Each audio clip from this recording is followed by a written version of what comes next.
It's my feel-good breakfast show.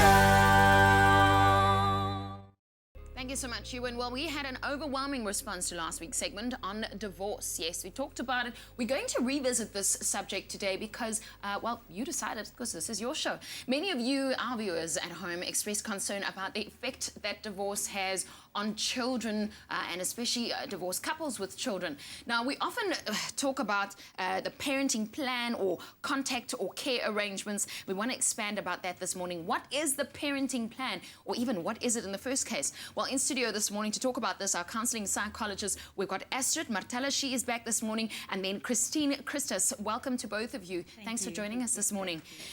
We want to talk about this because we also want to take the calls at home, 08391333728. If you have a call this morning, that number is on our screen. But what is a parenting plan? Why do we need to have one? A parenting plan is a roadmap for parenting children post-divorce. And it helps parents be clear about the arrangements for their children.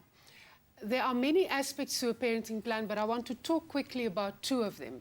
The one would be contact and care arrangements, such as regular weekly contact, holiday contact, or contact on special days like birthdays, Mother's Day, Father's Day. The second aspect is the joint decision-making, and there are certain aspects about the children's life that have to be decided jointly between the parents, such as, for example, educational arrangements, schooling, extramural activities, and so forth. Another one would be the religious upbringing, and then also non-emergency medical care. And a parenting plan is usually concluded by agreement between the parents, with or without the help of a professional.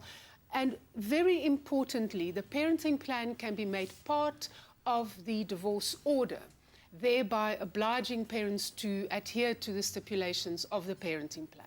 It's so exciting that you guys are on the show because you said one key thing there. This needs to be decided by both parents before all of this. I always see situations where the parents are divorced and all of this happens afterwards. I can't imagine the stress. So this is your show this morning. Again, that number 08391333728. What are we talking about here when we talk about one child or children experiencing a transition from one home to another? What are the contact arrangements? Well, Ilana, in my work with parents in therapy, I often refer to the 3 journeys that a child takes on each and every time that they move from one home to the next.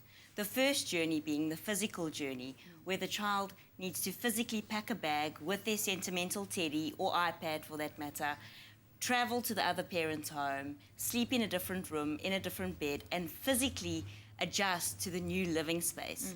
Then you get the emotional journey, where the child needs to emotionally disengage from the one parent to engage with the other parent. And often what you find in that period is that the child experiences separation anxiety.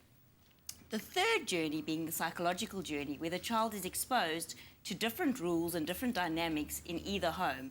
For example, little Johnny may be the only child in mom's house, but when he goes over to dad's house, he may be the youngest child, given that he has step-siblings.